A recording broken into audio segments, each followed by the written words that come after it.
Bonjour, je suis Dominique Hurtebise, je suis le directeur technique de la Maison de la Danse et de la Biennale de la Danse. Et je travaille et collabore au défilé depuis le premier défilé en 1996, soit presque 25 ans. Voilà.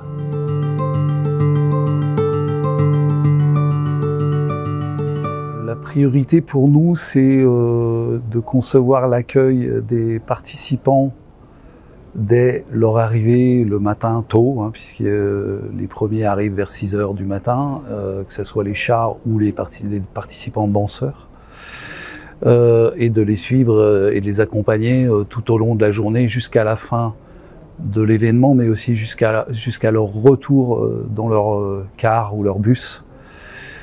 Quant aux spectateurs, on essaye de faire en sorte qu'ils soient bien accueillis sur l'ensemble du parcours.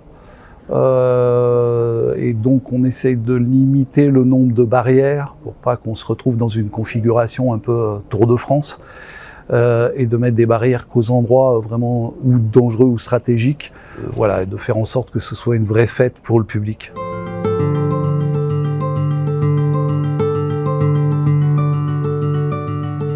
La volonté politique au départ était de vraiment pouvoir permettre aux banlieues, aux périurbains, aux participants de venir en centre-ville, puisque le week-end, enfin notamment le samedi, énormément de personnes, de public extérieur à Lyon vient faire ses courses et du shopping en centre-ville.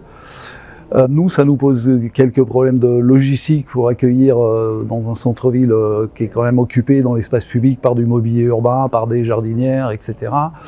Donc, on a gardé ce sens que sur lequel il me semble important de rester, c'est-à-dire que pour eux, c'est important d'être en centre-ville.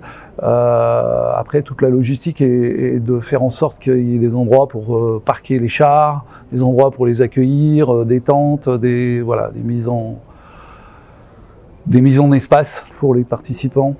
Donc il y a bien sûr une préparation avant, en leur envoyant des plans, des informations, une feuille de route, etc., etc.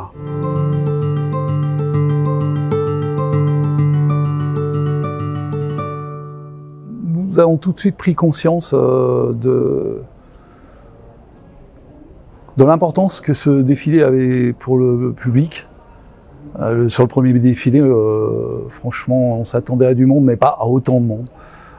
Donc moi j'ai beaucoup appris sur le premier défilé et j'ai revu la façon d'accueillir les spectateurs, notamment à l'arrivée où on avait eu quelques problèmes de flux qui croisaient les participants. Après, on fait en sorte d'être prêt tôt, parce que le public arrive très tôt, c'est-à-dire qu'on voit du public arriver avec des glacières et pique-niquer le long du parcours, par exemple. Donc on essaye de mettre le curseur au bon endroit entre sécurité et accueil, ce qui n'est pas simple depuis les attentats et Vigipirate. On essaye de faire en sorte que ça ne se sente pas trop dans le dispositif.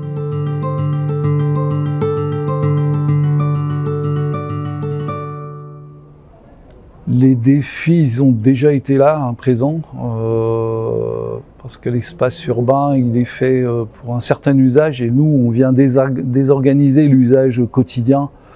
Donc c'est vrai que quand on demande de démonter des feux, ça plaît pas toujours au service technique, parce que c'est du travail, parce que c'est technique, voilà, c'est pas simple.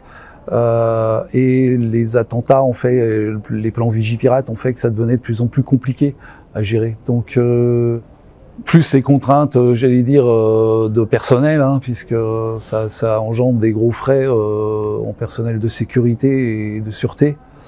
Donc le défi, il est déjà là.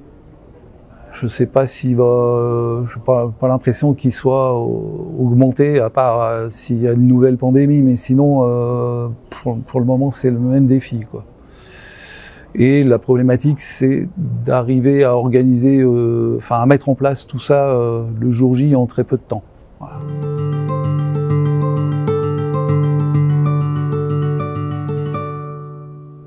Simplement, l'image qui me reste toujours la plus forte, c'est le départ du défilé, le départ du premier groupe, où on a la chair de poule parce qu'on se retrouve face à une rue vide et noire de monde sur les côtés.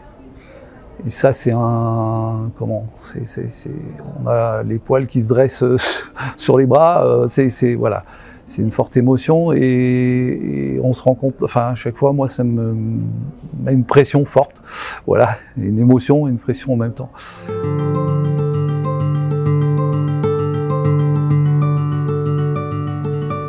En un mot, le défilé pour moi, c'est à chaque fois un défi. Un défi qu'il faut réussir. On doit le réussir pour les participants, pour le public et pour la biennale. C'est un one shot, donc il faut que ça marche, quoi, le jour J à l'orage.